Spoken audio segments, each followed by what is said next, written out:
great big hello to you. This is a very special edition of Tony Chipman, SD, the Shit Disturber.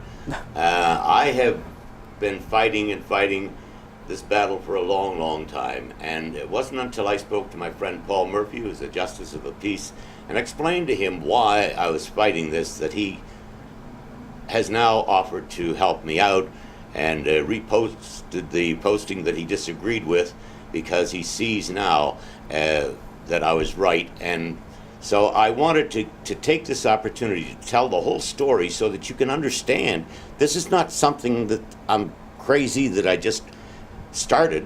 This started back when I was 5 years old, and I'm going to tell you the story from the 5-year-old right through to today. But first, let me tell you who I am and let you know that I am Tony Chipman. I am 75 years old. I was born in 1939, the beginning of the Second World War. And when my son was being born, I read an article that said the first 3 years of your life define who you're going to be. And as a baby, I'm sure that I heard many, many stories being told about people who have lost mothers, fathers, parents, or children to war. And they were fighting for one thing: our rights and our freedoms to continue, and that is what I am fighting for today.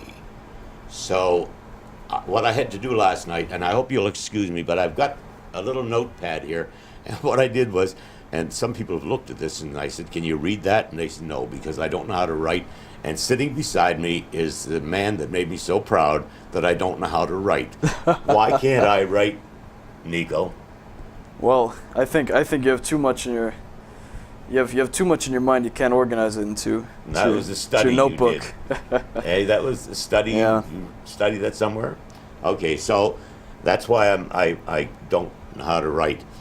Okay, now I'm going to take, and also I'm anti-religion. I don't believe in religion, but I am spiritual. I believe in the Heavenly Father, and I call him Pops, and we talk every night, and I tell him what I did during the day and what was exciting. He knows all about this, so I don't have to repeat it for him.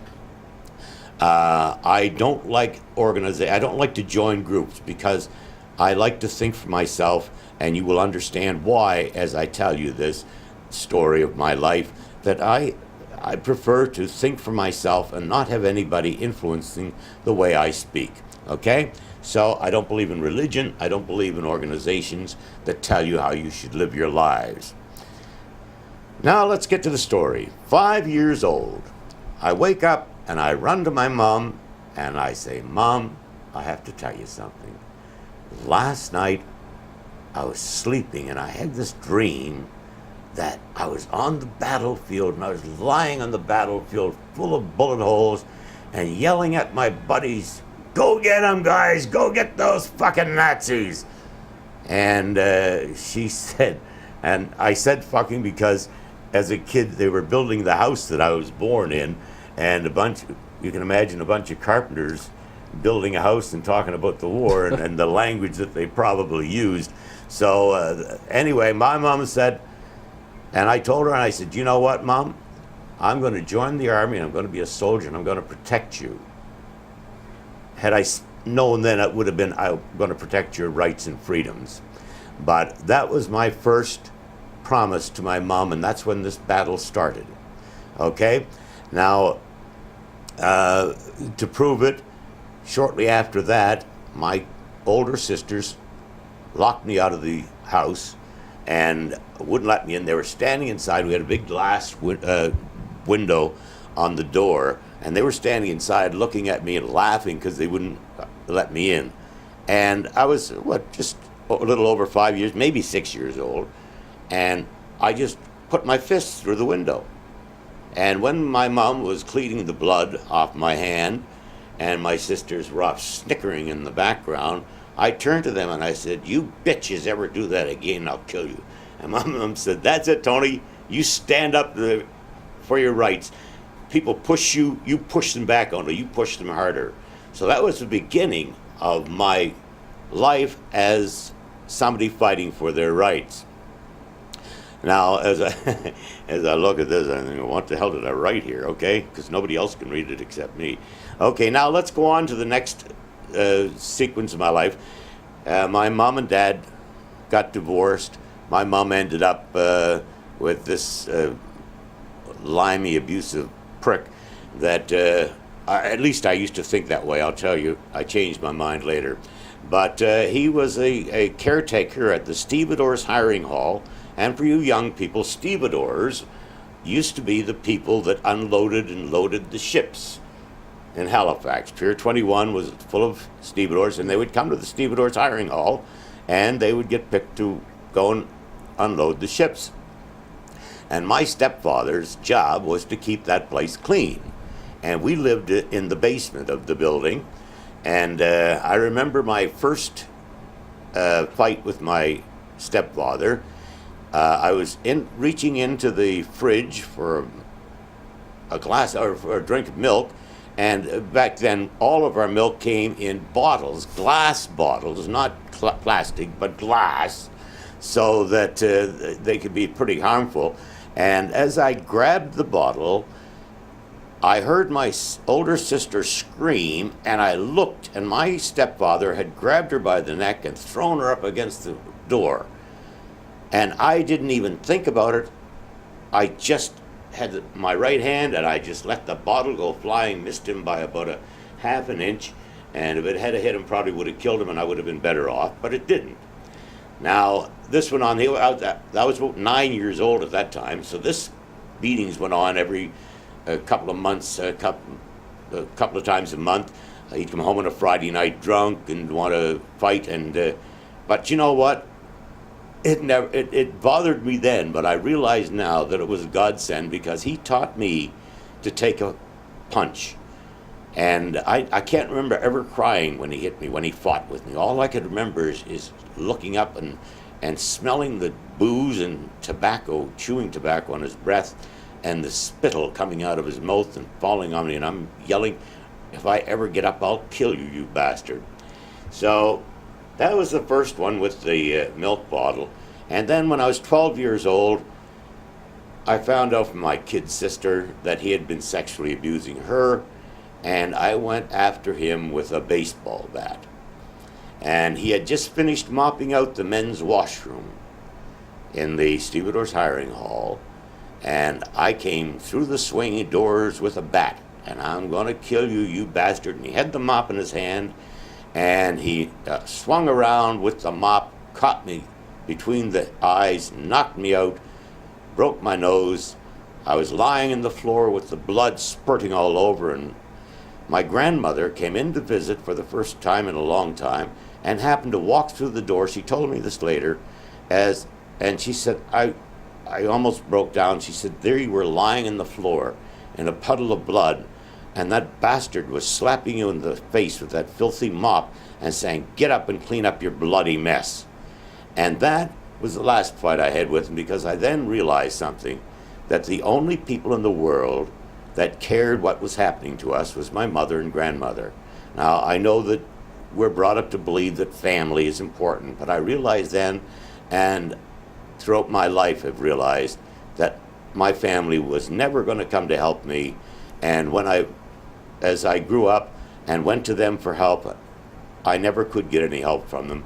So that's when I decided to run away at age 12 and take my kid sister with me. And in the middle of the night, we snuck out through the furnace room door, and away we went across the street to a friend of mine, Jimmy Landry, and his older sister and my older sister used to chum around. So she called my aunt. My aunt came in her 1939 Buick, beautiful car, and took me way out to Harrietsfield to a log cabin out in the woods where my grandmother and her boyfriend lived. It was about a 10-mile trip over a dirt road and 10 miles to the nearest bus stop, and a one-room schoolhouse with grades 1 to 12, and it was quite a learning experience. My experience there was my last year, grade 8. I remember the history exam being placed in front of me, and I read it all through, And I turned it back in. I signed my name to it and turned it back in. The teacher said, "Tony, you haven't answered any of the questions." I said, I don't know the answers." She said, "Take the test home and study it and come back in tomorrow and write it tomorrow." And that's how I got out of grade 8 and into grade 9. Okay. Now, I moved in. I ran away at 12. I moved in. My grandmother took me in. And her influence, now my mother's influence was to get me to stand up and for my rights. My grandmother taught me so many other things. The first night with my grandmother, she she called out a can of tobacco and rolled herself a cigarette, and when she finished, she handed the can of tobacco to me, and I said, "Oh, Ba," I called her Ba, that was her nickname. "I don't smoke." She said, "Don't you lie to me, Tony. I know you've been smoking since you were 8 years old." I said, "How do you know that?" She said, "Because I know everything, so don't ever lie to me again." And all my life, whenever I went to do something that I thought might go wrong, the first thought came to mind was, if it goes wrong, how would I explain this to Ba? So that's kept me out of trouble. I even told kids I hung out with, "You try to do that and I'll break your arm." So that was my first lesson. Now, I was there about 2 months, and the Children's Aid Society, who, by the way, when I was in that abusive home, were called on a number of occasions, as were the police, to come and see me with my teeth knocked out or my eye blackened or whatever my stepfather had done to me. And he was a limey, and he would talk to them in his live, "Yeah, hey, bloody kids, they're always saying there." So, of course, the dumb cops in the lousy CAS would believe him and would just leave us there in that hellhole. So one day we're sitting down and we look out the window, and this big black car drives up to the log cabin, and these two guys get out, black suits, and the men in black, and make their way up to the house to tell us that they are there from the Children's Aid Society to take back Tony Chipman and his sister Sally. So they came in and tried to talk to my grandmother, and I stepped in and I said, "Excuse me, but let me make this clear. I'm not going back with you, and you had better have a set of handcuffs and a set of leg cuffs and a fucking big lock to put on that door when you get me back there, because the next time I escape, you assholes will never find me. So why don't you do me a favor and fuck off and leave me alone." 12 years old, talking to two children's aid workers. They looked at my grandmothers and said, "Oh, did you hear that?" And she looked at them and she said, "Did you hear him?" And with that, they left, but they took my kid sister back to that hellhole. And that was my first sign of disgust. Now, what my stepfather taught me, and I really, to teach me how to take a punch, was a wonderful, wonderful thing that was really, really important in my life, and I really appreciate it, because I then realized that any father who beats his children up like that is a coward. Anybody who beats up anybody who is smaller than them or less capable of defending themselves is a coward. And I developed this hatred for cowards because I found out that cowards are mostly bullies. And when people bullied me, my best story, I must tell you this, how to handle bullies. My two best friends ever in my life were my neighbors, Ernie and Normie Blois. Ernie was a year older, Normie was a year younger. And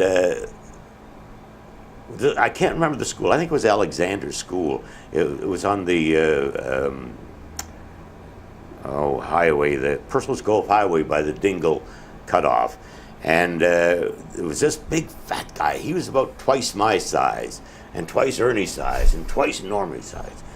And he was always pestering them, and it was terrible. Finally, I said to the guys, I said, "Look, Ernie, Normie, after school today, when we leave school, I'm going to leave first, and then you get that prick to follow you, and you know the path we take through the woods to get home? They said, yeah.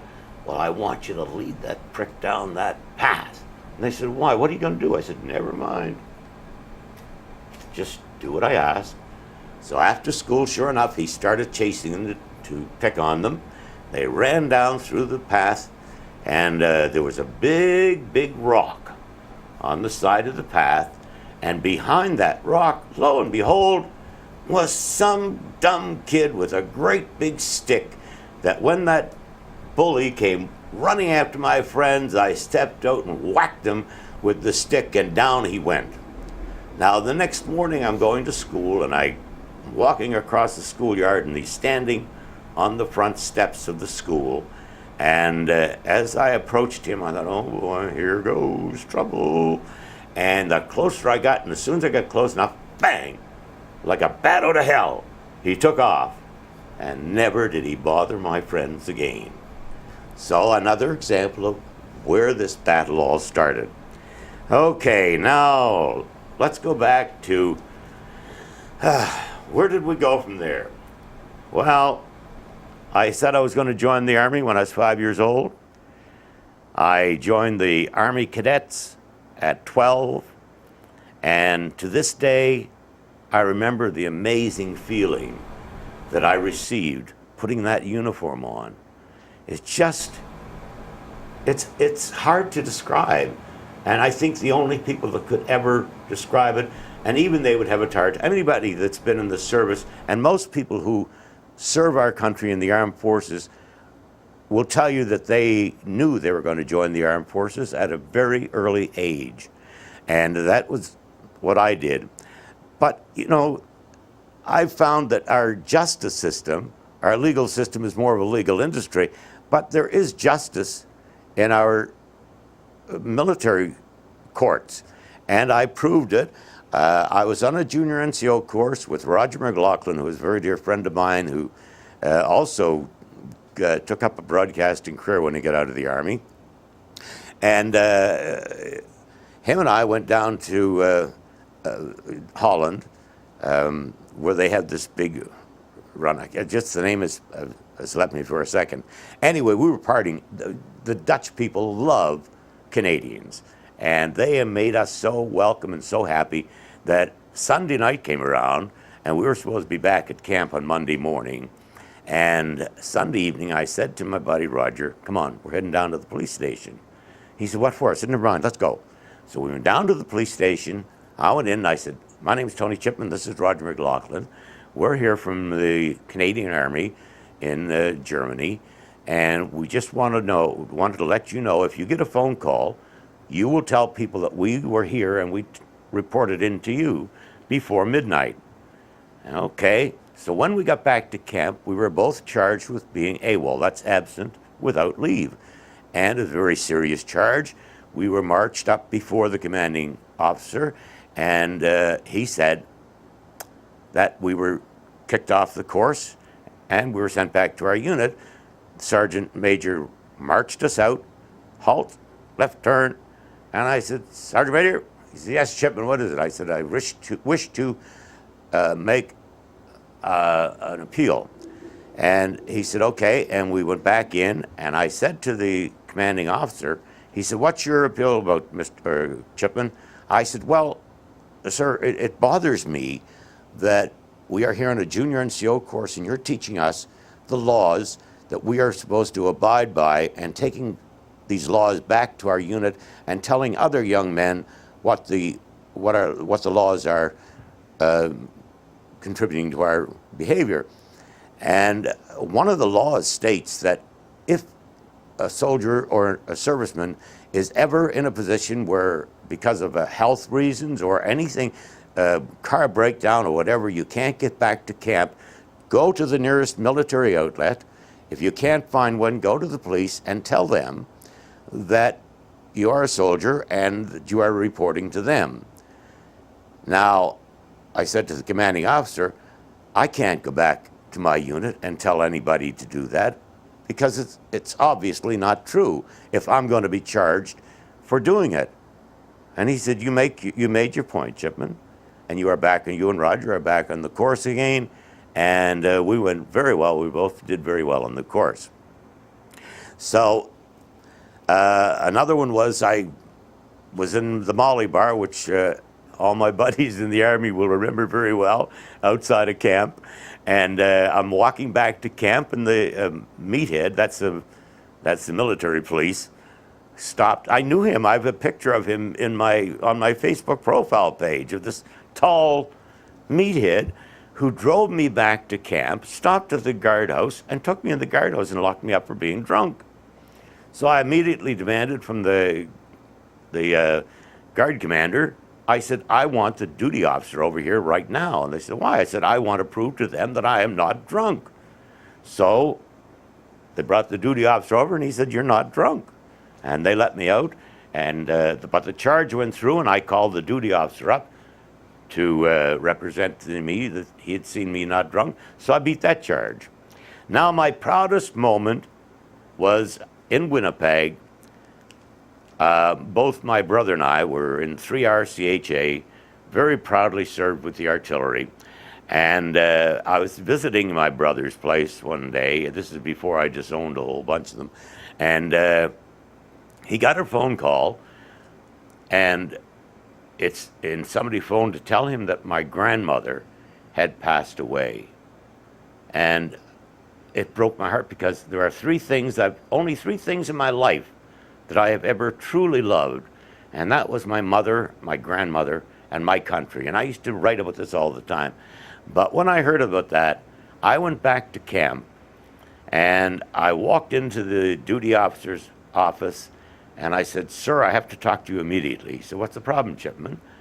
I said, I need a pass right away. And I'd just come back from 30 days leave, and I said, I need a pass immediately, sir, to go to my grandmother's funeral. He said, I'm sorry, Chipman, but the rules are that only if it's immediate family, brother, sister, mother, father. I said, I'm sorry to hear that, sir, but let me tell you, not you, not the commanding officer, not this regiment, not the Canadian Army combined is going to stop me from going to that funeral, sir. So make up your mind. I am going. And he said, just a minute, Chipman. He picked up the phone, he called the Air Force, and he got me a flight to Halifax to attend my grandmother's funeral. So that's a good example of standing up and showing the difference between the judgment of the armed forces and the judgment of civilian cops. Okay, time to turn a page. Okay, let's see, what have I written over here? I wish this is terrible, right? Okay, left the Army, got into broadcasting, and it was awesome. How did I get into broadcasting? Well, I was in the armed forces. I was in Germany with the 3 RCHA, and I had just finished a signals course, and that's what, the guys are on there, hello one, how do you hear me, over? And I had come third in that course, and I got a call that there were, I think, 12 of us were called to go to this other camp, the engineers camp, and I thought it was moving to another camp just to be in the Army, but it was to go to the Armed Forces radio station in Werl, Germany, CAE in Werl, Germany, and I'm sitting in the office or in the lounge of this building, and in walks Roger McLaughlin. And Roger said, what the fuck are you doing here, Tony? I said, I don't know, I'm here as a signaler. He said, well, this is the radio station. He said, we're looking for a volunteer, an announcer from your unit to come down here work. I said, no way. He said, yeah, you want the job? Yeah, I said, okay. So that's how I got into radio. And when I arrived there for the first day of broadcasting, it was 10 o'clock in the morning, and Roger said, let's go over to the canteen, have a coffee. And we went over to have a coffee, and while we're sitting there, it rolled around to 10:30. And Roger said, oh, we got to go. I said, why is that? He said, because you're on the air in 2 hours. Now, I had never been on radio before in my life. But I said, you're kidding, aren't you? He said, no. He said, you start your first show at 12:30. And that's how I learned about being a broadcaster And it was a godsend because no other broadcaster was like me when I got back to Canada, because I was totally different. I didn't know what I was doing, and I made up a whole new style of broadcasting, which people loved. So that's how I got into the broadcasting industry. And I was very successful. My first job in Yorkton, Saskatchewan, the all-night kid, who is now a professor at the university, in one of the universities in Ottawa, came down to me in the morning, first morning that I'd been working, and he said, wow. He said, who do you want to sound like? I said, what do you mean, who do I want to sound like? He said, which announcer do you want to sound like? I said, I want to sound like me. I want them to want to sound like me. Yeah, right. What's your goal? And I said, I want to be a program director and a morning man. That should take me 15 or 20 years. Well, it took me 5 years, and I went from doing the all-night show, which was the lowest on the scale of broadcasters. You go from the all-night show to the very top, the morning show, in one jump, okay, because I had the Army style of broadcasting. Okay, during my, I'm not going to go out all the beautiful things that have happened to me in my life. This is to regards to standing up for your rights and how you succeed in life with that. Okay, I left radio in 1979 to pursue an acting career because a friend, one of my announcers when I was program director, said in Moose Jaw, Saskatchewan, he said, would you be so kind as to come with me to an audition for a play? And I said, okay, because I was just friends with the guys that worked for me. So we went to the audition, and the director said, Tony, would you do me a favor, and would you read some lines so that the actors can work off you? I said, okay. So when we finished, the director called me over and he said, would you do me a favor? I said, what? He said, would you play the lead in the play? I said, well, I've never been in a play before. He said, please. So I said, okay. So that was my first try at acting. My next try at acting was in Sault Ste. Marie, and I happened to mention that I'd been in theater in the Sault, just one play. I started in Sault Ste. Marie in Arsenic and Old Lace. I was playing Officer O'Hara in Arsenic and Old Lace, and I got a letter from the president of the Acting Association saying, Tony, that was the most amazing performance we've ever had, and we have booked you for every play for the rest of the year. And they did. I did every play, and in the final, what do they call that? It was in Northern Ontario Drama Festival, okay, came along, and I was selected. The director was from Toronto, didn't know any of us, and I ended up getting a part on the festival play, and consequently won Best Actor in a Supporting Role in my first drama festival. And I thought, wow, I'm pretty good at acting. So I went on for a few more years. That was back around 1974, 75. And it was finally in 79, I decided my mom had passed, and that was the reason I'd moved down east. I'm going to try my hand at acting. Now, not very many people change their careers, especially when they're having a successful career, to try a new career. But that's me. I'm not like other people.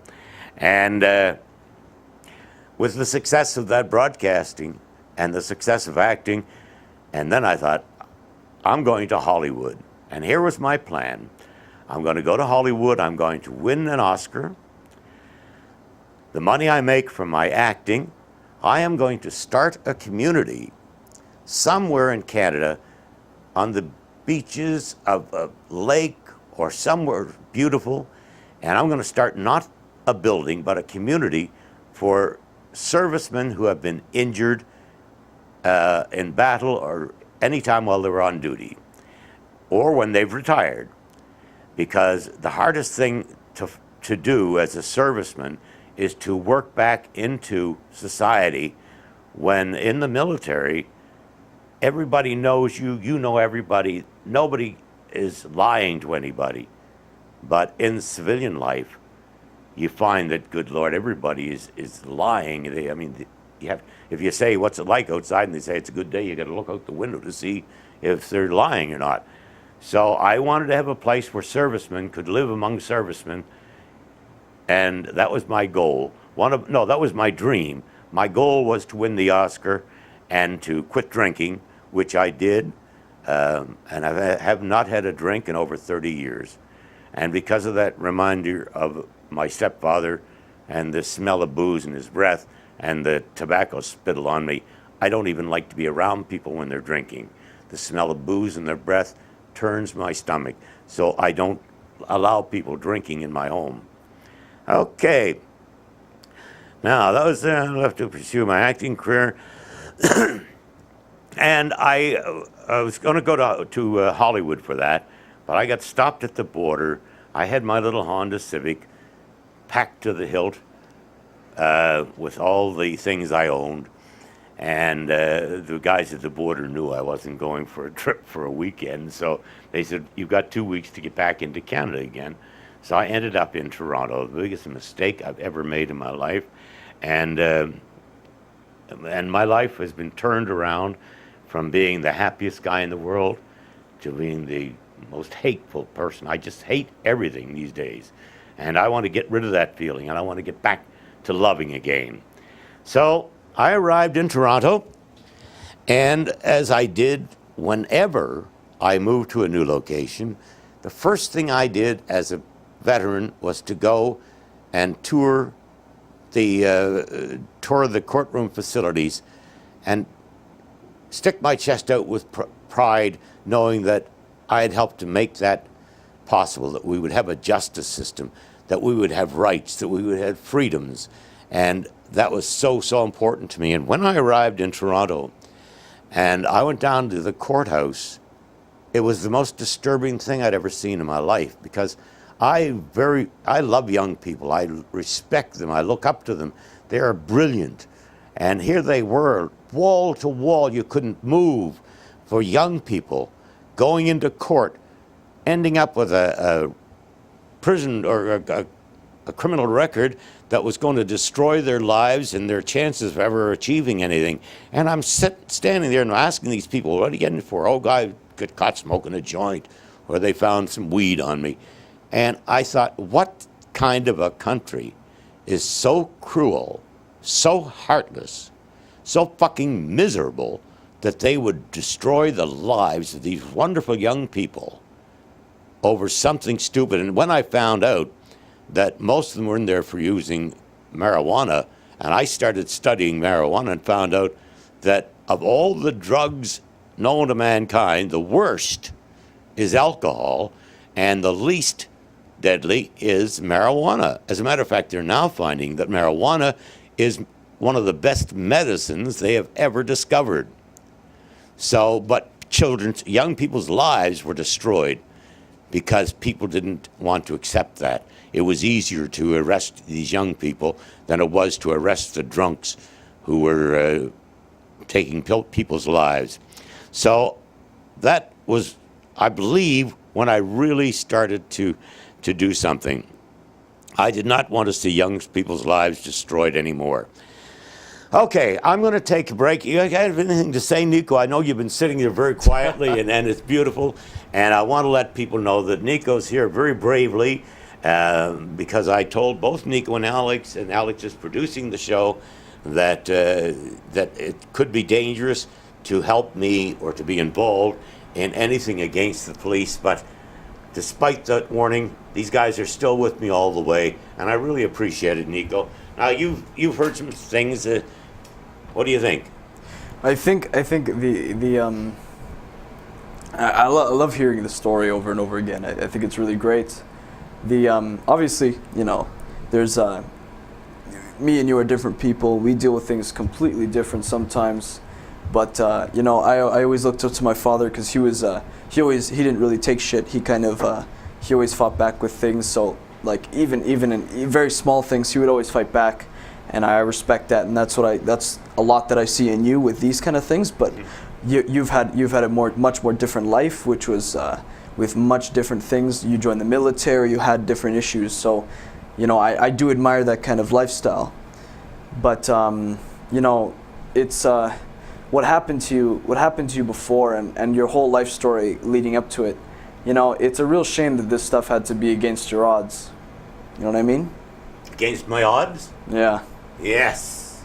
Yeah. Well, it was against my odds because Canadians are afraid to fight. I don't know what is wrong. Our military is noted around the world.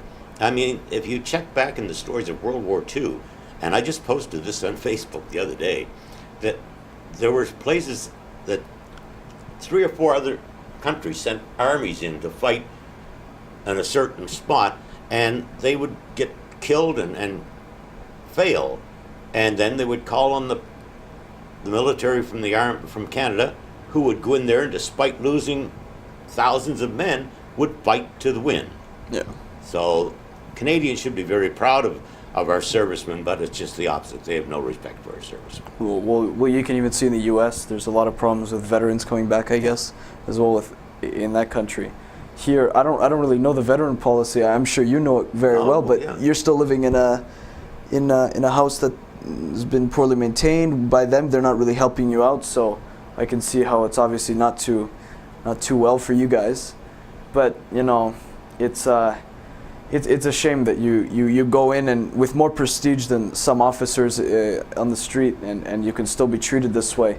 But what would you say to someone who said that you did this to yourself? Like, there's a lot of people who believe that people get into trouble by the police, they did it to themselves, that they went into trouble. What would you have to say to someone like that? Yeah, I did it to myself. I did it but believing that I was doing it for my country, I filed a complaint. Now, nobody that I've spoken to has ever seen our Charter of Rights and Freedoms, but they will quote, and even our members of Parliament, you will stand up and say, and yell, well, we've got freedom of speech. Well, that's not in our Charter of Rights and Freedoms. There's no mention of freedom of speech. But there is a mention of, I think it's the 2nd or 3rd paragraph, we have the right to dissent. And that is the right to disagree, the right to have a difference of opinion, and most importantly, the right to express it. Yeah.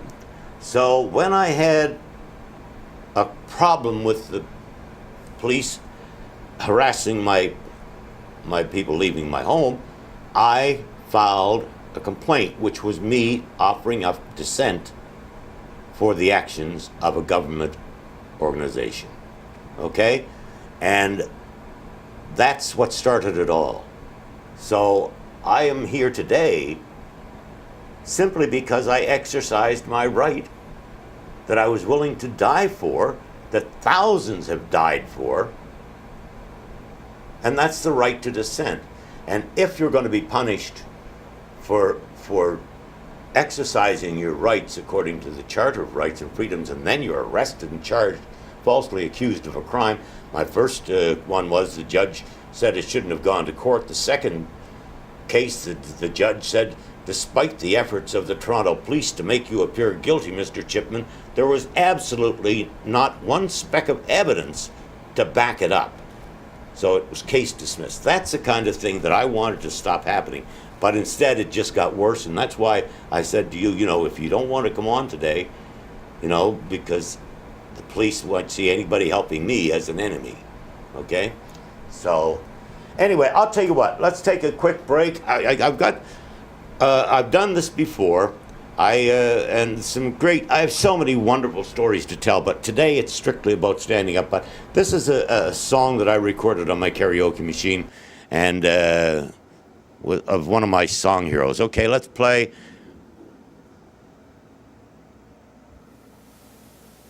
There we go. Alex, press the button. All right.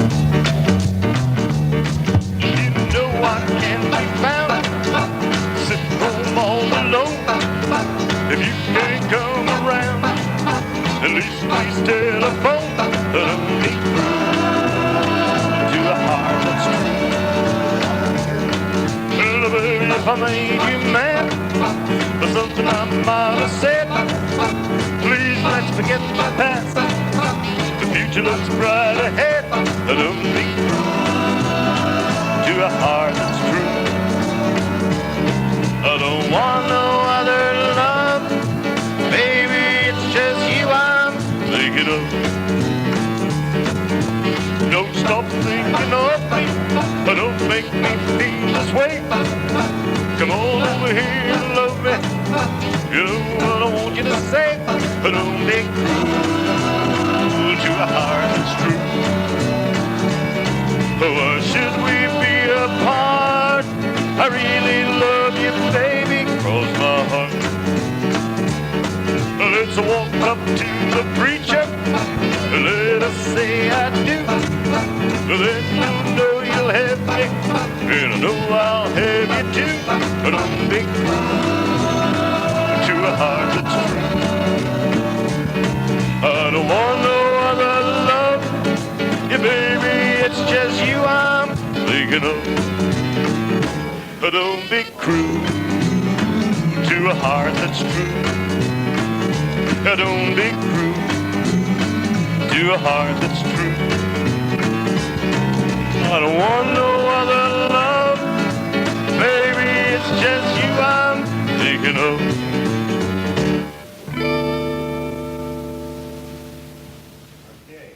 Okay, I think we're back on. All right. I hope you enjoyed that musical interlude. That was on my, what was called then was the singing machine, and which caused me a little bit of problems with the police.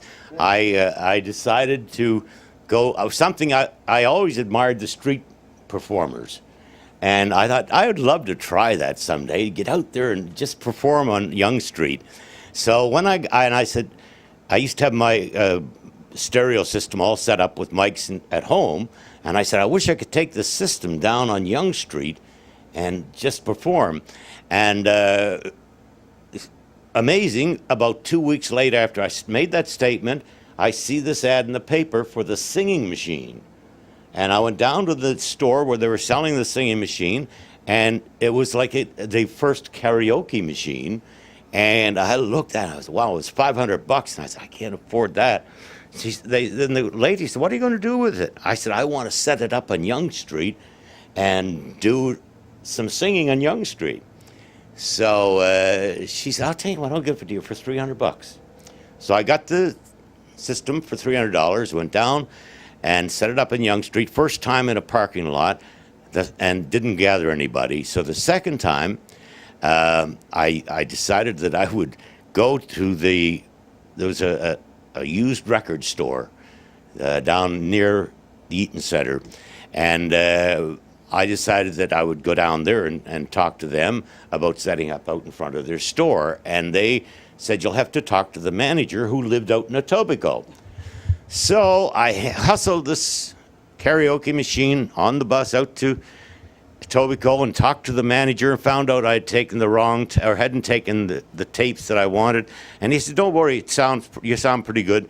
He said, I'll give you permission to plug into our store and do your performing. So that was great. So that's what I did. And we're out front, and it was the most amazing thing to have people gathered. And it got so bad that we were blocking traffic on Yonge Street, who were stopping to hear us, and I was inviting people to come up and join us, and the people would come up and sing, and it was just the most amazing night. We started at 4 o'clock in the afternoon, and we were left there at 4 o'clock in the morning, okay?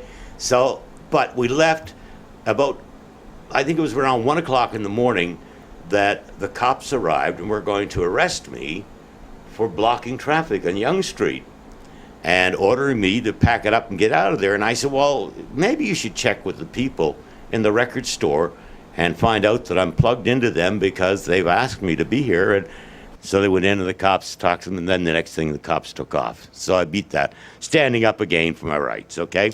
But that was my story about the singing machine. I didn't mean to bring that nice story in, but I love that story. Okay. Anyway, okay, now, I got disgusted with the courts and the way they were using our young people to help to keep the police's records up so they could arrest lots of people. I quit drinking, and when I quit drinking, I suddenly found myself surrounded by teenagers.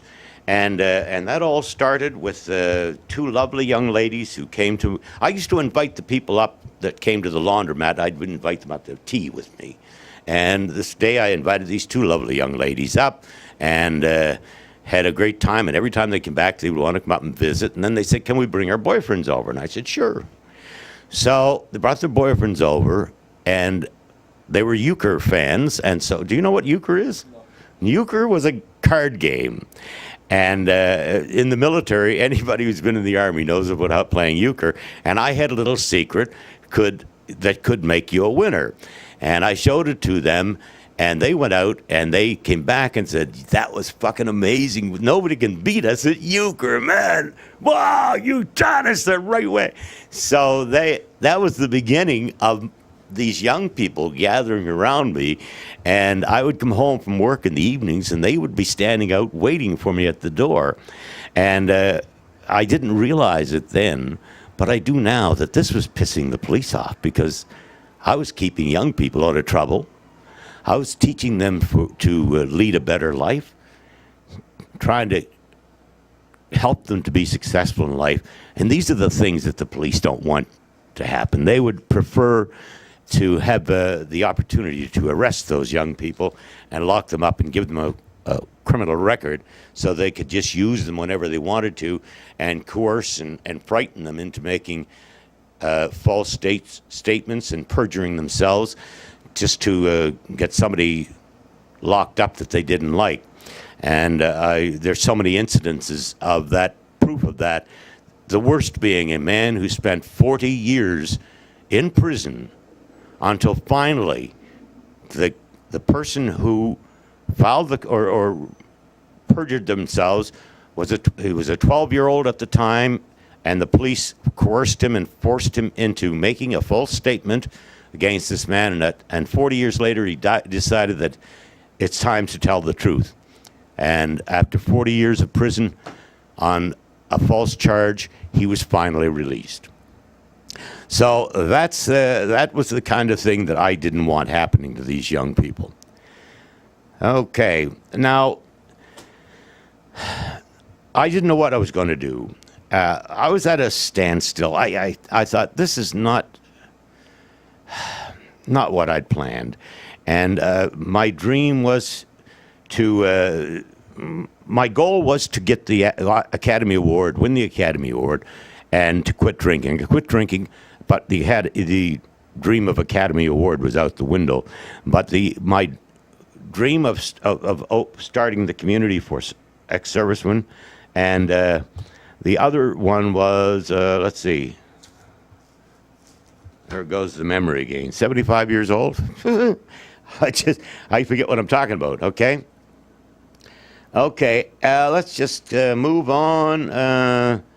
Okay, let's get to my. Oh yeah, I decided to get arrested. That was my next move. I set out to get arrested so I could get inside of the legal system to see where the problems were. So I told my friends that were selling drugs downtown, I said, if you recognize, and of course you could almost smell the narcs down there, everybody knew who they were. And I said, if they come to you looking for an ounce or something, bring them to me. And sure enough, it was shortly after I put that word out that they came to my door with he looked like a university student. And so I knew he was a cop, and I told the guy who brought him over, "Great, you brought a cop over." And so I sold him the drugs. Now, what an experience. First of all, I watched them come in to my home. They knocked on my door. Police, bang, crashed the door open, came in, and the next thing I'm looking at is a gun pointed about that far away from my head. And this dumbass cop standing there with it. So I watched this other cop walking by, and I had a pair of sunglasses that had been given to me as a gift. And I watched him pick it up off the coffee table and say, nice. Put it in his pocket. So I get locked up, and we're going to court, and my lawyer says, no problem, Tony. You've never been in trouble with the police. You have no record whatsoever. We'll beat this rap. I said, how do we do that? I said, do I have to plead not guilty? He said, yeah, you plead not guilty and we'll beat it. I said, so you're saying to me that I should go up on the stand, put my hand in the Bible, and swear to tell the truth, the whole truth, and nothing but the truth, and then lie to my teeth? He said, that's the way we do it in the legal system. So that was my first example of how corrupt our system was. When I told him that the cops had ripped off $700 on me, what can I do? He said, you can't do anything. It's your word against theirs. And who do you think you're going to believe? They're going to believe. I said, are you serious? He said, yeah. So then I remembered the story of the drug dealer who was ripped off for $250,000. And of course, it was his word against the cops. So that was my first indication of what a bunch of corrupt, low-life, yellow-bellied scumbags that our police were.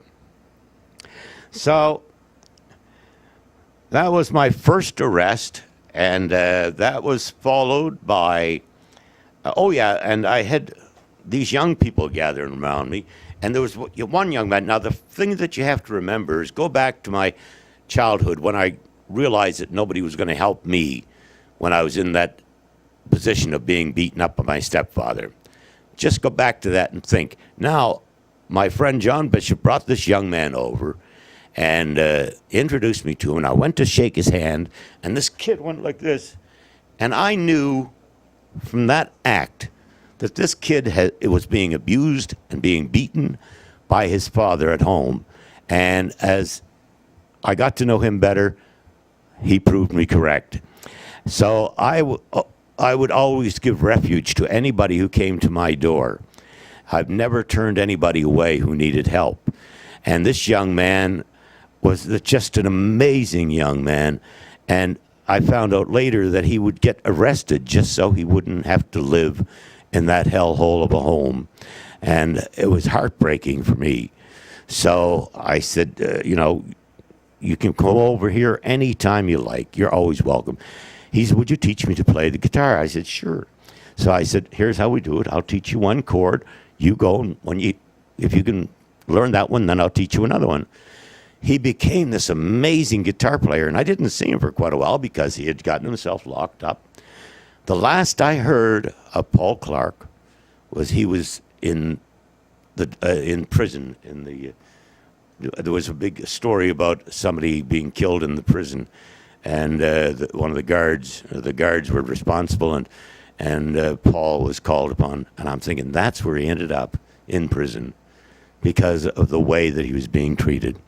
So that's one of the stories that one of the people I tried to save, a young lady who came to me and wanted to kill herself, is another one that I saved. Okay, now the lawyer wanted me to lie. Of course I wouldn't lie. And the next thing I find is that Paul is not allowed to come to my home. He's gone to court for one of his problems, and he said he couldn't come over anymore. And because the judge in the case had banned him from appearing in my home.